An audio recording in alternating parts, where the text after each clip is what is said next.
کرنا چاہوں گا علامہ صاحب کا اور اس ناطے سے ادارے کا کچھ تعارف۔ بسم اللہ الرحمن الرحیم۔ بیت المعمور ریسرچ سینٹر اللہ اسے ہمیشہ آباد اور معمور رکھے، ہم ہوں نہ ہوں لیکن دین کا یہ کام اور ملت کے اتحاد، استحکام، وحدت اور پیار کا یہ کام چلتا رہنا چاہیے۔ ہم جس پورا اشوک دور سے گزر رہے ہیں، اس دور میں اختلاف کی بات کرنے والوں پر پھول برسائے جاتے ہیں اور اتفاق کی بات کرنے والوں کے لیے طعن آمیز جملے کسے جاتے ہیں۔ یہ ایک المیہ ہے، افسوسناک رویہ ہے، لیکن بہرحال ہے۔ اگر اندھیرا ہو اور اندھیرے کو صرف رویا جاتا رہے اور کوسا جاتا رہے تو اس سے اندھیرا مٹ نہیں جاتا، بلکہ اگر کوئی اٹھ کر شمع جلا دے، دیا جلا دے، یا اگر کوئی شمع نہ بھی جلے اور کوئی جگنو ہی اگر اپنی روشنی دے دے تو کسی مسافر، بھٹکے ہوئے مسافر کو راستہ مل ہی جاتا ہے۔ تو اس تناظر میں الحمدللہ ہماری خوش نصیبی ہے کہ علامہ الیاس ستار صاحب جیسے بزرگ نما نوجوان ہمیں ملے، اور ان کی وسیع المشربی نے اور وسیع الفکر نے ہمیں بھی کام کرنے کے مواقع فراہم کیے، وگرنہ اس وقت صورتحال یہ ہے حضرت علامہ عباس کمیلی صاحب جو اہل تشیع کے بالاتفاق نمائندہ ہیں،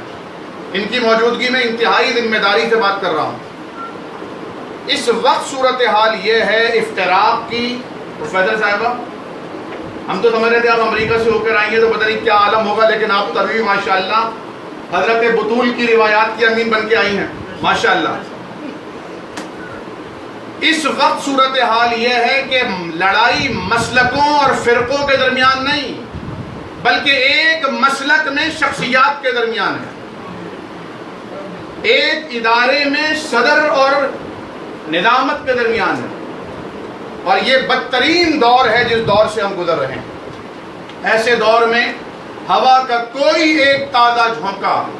بہار کے موسم سے کم نہیں ہوا کرتا، اور ہماری جو شاگردہ بھی ہیں اور ہماری اب شریک سفر بھی ہیں، محترمہ پروفیسر راشدہ خان صاحبہ جو پڑھاتی بھی ہیں عربی گرلز کالج میں، انہوں نے اصل میں تشریف لائی اور لکھی سیدنا ابو بکر صدیق رضی اللہ تعالیٰ عنہ کی شان میں ایک نظم۔ تو میں نے ان سے عرض کیا کہ جناب حضرت ابو بکر صدیق ہوں، سیدنا فاروق اعظم ہوں، جناب عثمان غنی ہوں رضی اللہ عنہم، ان کی شان تو ہمارے یہاں بیان ہوتی ہی رہتی ہے، ہماری طرف سے حیدر کرار کی شان بیان ہونی چاہیے، تب تو کمال ہوگا۔ کمال تو تب ہوگا۔ تو آپ لکھیے حضرت علی پر نظم، انہوں نے حضرت علی پہ لکھی۔ آج جب حضرت علامہ صاحب تشریف لا رہے تھے تو میں نے کہا وحدت کا اظہار تو تب ہوگا جب آپ کی وہ پہلی لکھی ہوئی نظم اور ہماری فرمائش پہ لکھی ہوئی نظم ایک ساتھ پیش کر دی جائے، لیکن وہ حسن اتفاق کہیے یا ان کا سوء حفظ کہیے کہ وہ نہیں پیش کر سکی، ان کو یاد نہیں تھی یا موجود نہیں تھی،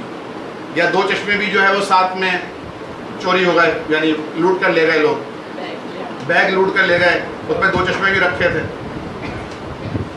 2-3 دن کی بات ہے پرانی۔ الحمدللہ ہمارے ہاں جو ایک مکالمہ بین المذاہب والمسالک فورم کام کر رہا ہے، اس کے تحت جتنے مسالک ہیں اور جتنے مذاہب ہیں ان کے درمیان جتنے مشترکات ہیں ان پر ہم اکٹھے ہونے کی دعوت دیتے ہیں۔ تو آج علامہ عباس کمیلی صاحب جنہوں نے ایک عمر گزاری ہے اس دشت کی سیاحی میں اور امن کا پرچم بھی اٹھایا ہے، اور آپ کے اپنے گھر کا ایک نوجوان جوان رانا، آپ کا اپنا لخت جگر نور نظر آپ سے چھینا گیا ہے، دہشت گردی کی بھیٹ چڑھایا گیا ہے، اور عین اسی دن جس دن علامہ الیاس ستار صاحب کا اور ڈاکٹر شکیل اوج سابق ڈین کراچی یونیورسٹی کا مشترکہ پروگرام تھا کراچی آرٹس کونسل میں، اس دن کراچی سے 2 جنازے اٹھے تھے، ایک علامہ عباس کمیلی صاحب کے صاحبزادے کا جوان جنازہ تھا، اور ایک مولانا مفتی محمد نعیم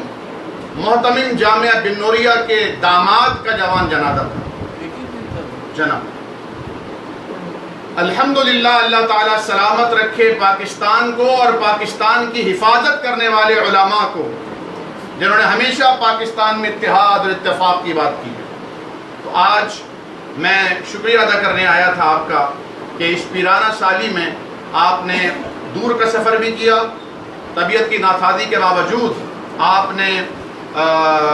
سیڑھیاں بھی چڑھی، کیونکہ جب بیت المعمور نام ہے تو پھر بغیر معراج کے تو یہ سفر طے ہو ہی نہیں سکتا، تو گراؤنڈ فلور پر تو یہ ممکن ہی نہیں ہے۔ تو الحمدللہ آپ تشریف لائے، میں آپ کا شکر گزار ہوں۔ اور علامہ الیاس ستار صاحب کا بھی، بعض لوگ اعتراض کرتے ہیں کہ علامہ الیاس ستار صاحب کبھی کسی کے مزار پر چلے جاتے ہیں فاتحہ پڑھنے کے لیے، کبھی کسی امام بارگاہ میں چلے جاتے ہیں، کسی جلسے میں چلے جاتے ہیں، کبھی کہیں آ جاتے ہیں، کبھی کہیں چلے جاتے ہیں۔ میں نے کہا علامہ الیاس ستار صاحب جو گھر میں ہوتے ہیں وہ جا کر ہوتے ہیں، واپس آ کر بھی وہی ہوتے ہیں۔ اور ابھی ایک پروگرام ہوا علامہ علی کرار نقوی صاحب کے گھر پر، آپ کے بھائی ہیں، ہماری ٹیم کے ممبر ہیں، باقاعدہ سرپرستوں میں پیٹرنز میں شامل ہیں پروفیسر نسرین عابدی صاحبہ، جو تنظیم المسلمات کا الحمدللہ کام چل رہا ہے۔ تو وہاں بھی بہت سارے تھے، دیوبندی بھی تھے، بریلوی بھی تھے، شیعہ حضرات بھی تھے، اہل حدیث نمائندگی بھی تھی۔ تو علامہ صاحب نے کہا کہ ماشاءاللہ آج 5 مسالک کا پروگرام ہے۔ تو لوگ حیران ہو گئے، یہ 5واں مسلک کون سا آ گیا؟ انہوں نے کہا 5واں مسلک میرا ہے، کیونکہ میں صرف مسلمان ہوں۔ تو ہوا سماکم المسلمین من قبل وفی ھذا، اصل میں ہم سب مسلمان ہیں۔ اللہ سے دعا کیجئے کہ اللہ واقعی ہمیں مسلمان بنا دے،